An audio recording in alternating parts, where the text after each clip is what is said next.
राजकुमार भाटी, भाटी साहब कौन कौन से आपके हिसाब से सहयोगी हैं एनडीए के जो आपके साथ आ सकते हैं, और क्या वाकई ये नाजुक सरकार है? थोड़ा सा इस पर बोल दूं जो चर्चा चल रही थी। बोलिए बोलिए।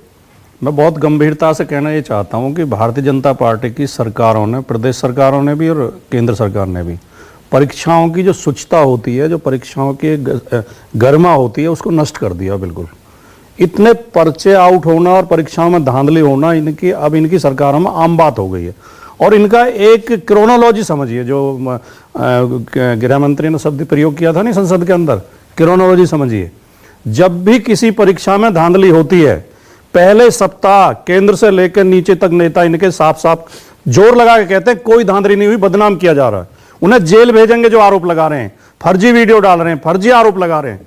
फिर एक सप्ताह बाद कहते हैं जांच हो रही है, 2 सप्ताह बाद फिर कहते हैं हाँ हुई है, परीक्षा रद्द की जा रही है, दोबारा कराई जाएगी, दोषियों को बख्शा नहीं जाएगा। फिर दोषियों के तार दूसरी पार्टियों से जोड़ते हैं। ये इनकी क्रोनोलॉजी हर परीक्षा में। उत्तर प्रदेश में पुलिस भर्ती का पर्चा लीक हुआ, खबरें छपी, मुख्यमंत्री लगातार ये कहते रहे कि जेल भेजे जाएंगे सब जो आरोप लगा रहे हैं, फर्जी है बिल्कुल। जब लड़के धरने पे बैठे, आंदोलन हुए, प्रदर्शन हुए, पुलिस की लाठियां चली, तब परीक्षा कैंसिल की गई, तब जांच की गई।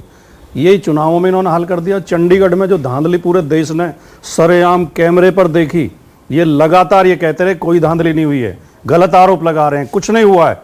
जब सुप्रीम कोर्ट ने इनके कान ऐंठे तब जाके इन्होंने माना और वो चुनाव कैंसिल हुआ, दोबारा चुनाव हुआ।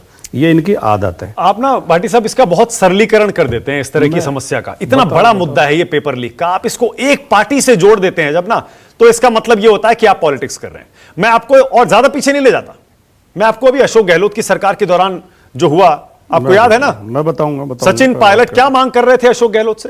किस जो उन्होंने मांगे रखी थी, बगावत की थी, उसमें क्या मांग थी? मैं बोलता हूं क्यों अशोक गहलोत सरकार के दौरान पर्चा लीक हुआ और इतना बड़ा मुद्दा बना, बताइए। आप इसे मेरा सरलीकरण कह के इन्हें बचाने का प्रयास कर रहे हैं। बिल्कुल नहीं। परीक्षा में धांधली और कहीं किसी घर में चोरी हो जाना एक अलग बात है, चोरी होने के बाद कोतवाल का क्या नजरिया है महत्वपूर्ण, वो ज्यादा हो जाता है। कोतवाल आके कहता है फर्जी झूठ बोल रहे हैं, कोई चोरी हुई नहीं है, फिर सबूत दिए जाते हैं, फिर चोर पकड़ा जाता है, माल बरामद हो जाता है, और ऐसा बार बार होता है, तो कोतवाल की नियत पर सवाल उठना बहुत लाजमी है।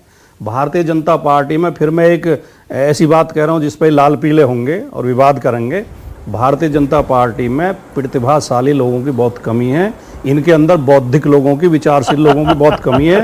ये ज्यादातर नकल से आके पास करे हुए या फर्जी डिग्री वाले लोग होते हैं, फर्जी डिग्री लेकर आ जाए। मैं जिम्मेदारी के साथ कह रहा हूं, इसलिए ये परीक्षाओं का महत्व समझता ही नहीं है, ये शिक्षा का महत्व समझता ही नहीं है। एक सेकंड इनके शिक्षा मंत्री का एक जरा दोनों को ऐसे स्क्रीन पर रखिएगा, राजकुमार भाटी और अजय आलोक को। भाटी साहब, क्या वजह है कि अचानक आपकी भाषा से मुझे अहंकार की बू आ रही है? नहीं, 37 सीटें यूपी में आ गई, इसीलिए अब आप बताइए, बीजेपी की सारे नेताओं को प्रतिभा विहीन कह रहे हैं, नकल से पास होके आए हैं ऐसा कह रहे हैं, फर्जी डिग्री वाले कह रहे हैं। आज नहीं कह रहा हूं, जब हमारी 3 सीट थी मैं तब भी कह रहा था। इस बात का सीटों से क्या लेना देना है, चुनाव से क्या लेना देना।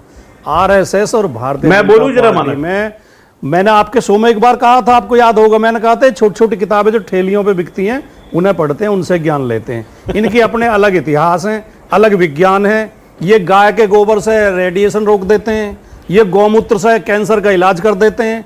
इनका बौद्धिक स्तर बिल्कुल अलग किस्म का होता है, इसलिए इनकी परीक्षाओं के प्रति आप भी फिर वही कर रहे हैं, जनरलाइजेशन कर देते हैं। इनके केंद्रीय शिक्षा मंत्री का आप सोशल मीडिया अकाउंट उठा के देखिए, शिक्षा के बारे में कोई उनका बयान नहीं मिलेगा, कोई पोस्ट नहीं मिलेगी। अब की बार 400 पार, मोदी सरकार, मोदी महापुरुष हैं, मोदी विश्वगुरु हैं, मोदी ये हैं, मोदी वो हैं। जब अपने विभागों की जिम्मेदारी नहीं संभालेंगे, जिनमें उस पर नजर नहीं रखेंगे, तो इस तरह की धांधलियां होंगी। और इनकी सरकारों में जान पूछ के देखिए, उत्तर प्रदेश में घोटाला हुआ शिक्षक भर्ती में, पता उसमें क्या मिला?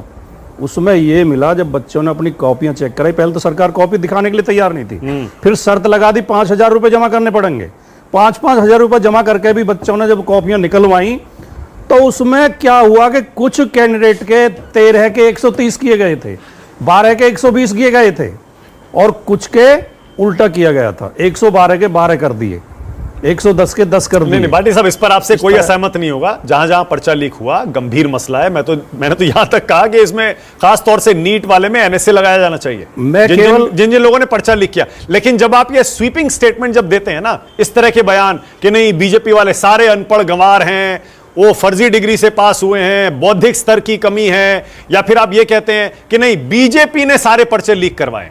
गंभीर आप भी मान रहे हैं, थोड़ा सा- गंभीर मैं भी मान रहा हूं। हाँ। मैं केवल इतना जोड़ रहा हूं कि इनका शीर्ष नेतृत्व इसके प्रति गंभीर नहीं अजय है। आलोक जवाब दीजिए। ये इसकी अजय बोलिए, गंभीरता आपकी को बारी है। समझते नहीं है, उसमें चिंता ही नहीं करते। बोलिए। पहले पीछे छुड़ाते रहते हैं, झूठा नहीं, नहीं, बताते नहीं। रहते हैं उसको।